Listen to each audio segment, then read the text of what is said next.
Crime Report.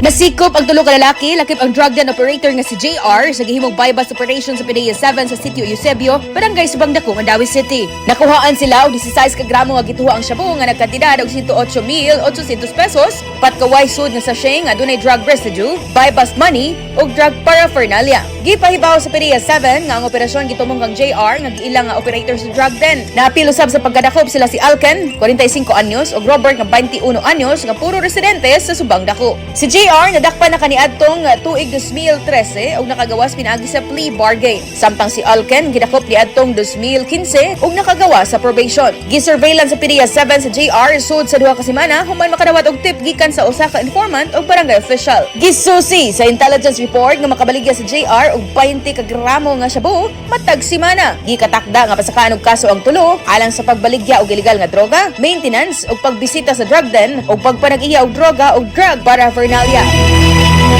Kini si Idol Aiko, di kapugan sa paghatod sa nagunang balita. Tatak iFM Balita.